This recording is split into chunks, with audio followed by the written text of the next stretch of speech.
Shalom, selamat malam Bapak Ibu Saudara-saudari yang dikasihi Tuhan. Renungan firman Tuhan Pendeta Dr. Erastus Sabdono bersama saya Seth Ferry. Malam hari ini berjudul Bejana Tuhan. Ada satu pernyataan Tuhan Yesus dalam doa kepada Bapa di surga di Yohanes 17 ayat yang ke-21. Supaya mereka semua menjadi satu, sama seperti Engkau, ya Bapa, di dalam Aku dan Aku di dalam Engkau, agar mereka juga di dalam kita, supaya dunia percaya bahwa Engkaulah yang telah mengutus Aku. Supaya mereka menjadi satu bukanlah berarti satu organisasi. Supaya mereka menjadi satu bukan berarti harus satu denominasi, melainkan satu dalam gairah, satu di dalam hasrat, dalam spirit, tentu satu pula dalam standar kekudusan atau kesucian, juga satu di dalam tujuan. Dan kalimat yang luar biasa adalah sama seperti Engkau ya Bapa di dalam Aku dan Aku di dalam Engkau, agar mereka juga di dalam kita. Pasti semua gereja mengklaim dirinya adalah gereja yang paling benar. Tetapi sesungguhnya gereja yang benar adalah mereka yang ada di dalam persekutuan dengan Bapa dan Tuhan Yesus. Mereka ini tidak harus dalam satu denominasi. Jadi jangan sombong atau bangga atas suatu denominasi di mana gereja kita bernaung. Tentu yang penting adalah orang-orang yang satu dalam gairah, satu dalam spirit, satu dalam tujuan, satu dalam standar kekudusan, dan satu dalam perjuangan dalam pemberitaan Injil. Walaupun berbeda denominasi, berbeda organisasi, tidak menjadi masalah. Tetapi yang penting semua ada di hadirat Allah sebagai anak-anak Bapa dengan standar kesucian yang sama. Dengan gairah yang juga ada di dalam diri Putra Tunggalnya, Tuhan Yesus Kristus. Di sini kita menjadi bagian dari keluarga kerajaan Allah. Supaya orang percaya juga ada di dalam Bapa dan Tuhan Yesus. Luar biasa. Ini yang dalam bahasa Jawanya disebut manunggaling kawulo Gusti.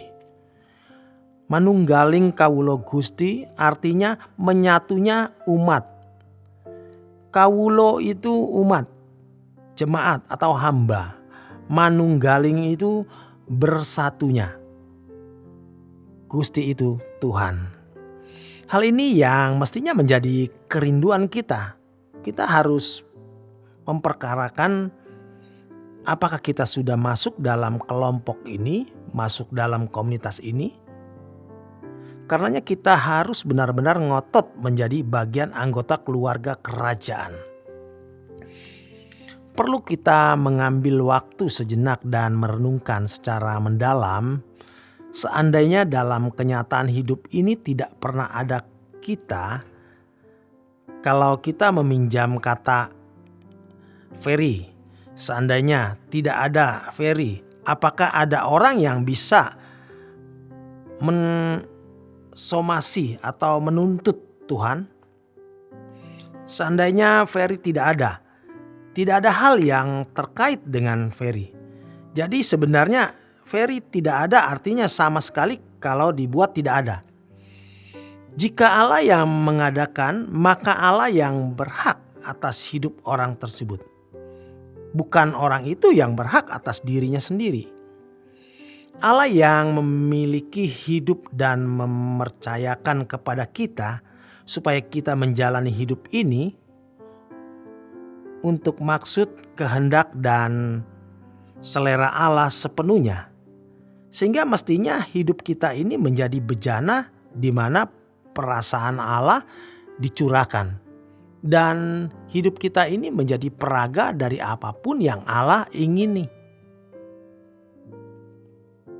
Supaya dilakukan ini. Ini keindahan hidup. Lebih dari segala keindahan. Inilah hidup yang proporsional. Jika demikian maka kita patut, kita layak, kita pantas menjadi orang-orang yang tinggal di dalam Bapa dan Tuhan Yesus. Dengan demikian, kita hidup hanya untuk melakukan apa yang diingini oleh Bapa di surga. Masalahnya, kita ini sudah hidup dalam kebiasaan suka-suka sendiri sejak kanak-kanak, remaja, pemuda. Bagi yang sudah tua, dewasa muda, dan sekarang tua. Irama hidup suka-suka sendiri ini karena sudah ada banyak input di dalam jiwa kita. Dan ada api nafsu di dalam daging kita. Ini benar-benar mengerikan. Tetapi kalau kita masih bisa mendengar firman ini, kebenaran ini, kita mau menyangkal diri kita. Kita mau belajar bahwa hidup ini hanya untuk melakukan apa yang Bapa kehendaki. Pikirannya menjadi pikiran Bapa dan pikiran kita. Artinya apa yang Dia pikirkan, perasaan Bapa menjadi perasaan kita. Sehingga jiwa kita menjadi wadah pikiran perasaan Bapa dicurahkan. Sehingga jiwa kita menjadi tempat fotokopi dari pikiran perasaan Bapa dan tubuh kita menjadi pelaksana peragaan dari apa yang dikehendaki Bapa. Jika demikian, barulah kita patut disebut sebagai anak-anak Allah, yaitu orang-orang yang mengambil bagian dalam kekudusan Allah. Ibrani 12 ayat 9 sampai dengan 10. Kalau Bapa di dunia mendidik anak-anaknya dalam waktu pendek sesuai dengan apa yang mereka pandang baik, Bapa di surga mendidik kita sepanjang hidup kita. Supaya kita mengambil bagian dalam kekudusannya. Supaya kita boleh hidup dan mengambil bagian dalam kekudusannya. Hidup di sini artinya hidup dalam standar yang Bapa kehendaki. Apa standar Bapa yang Bapa kehendaki? Menjadi alat peraga. Sehingga kita mengenali diri kita ini benar-benar menjadi wajah Tuhan, pikiran Tuhan, perasaan Tuhan. Demikian kebenaran firman Tuhan malam hari ini. Selamat malam, selamat beristirahat. Tuhan memberkati.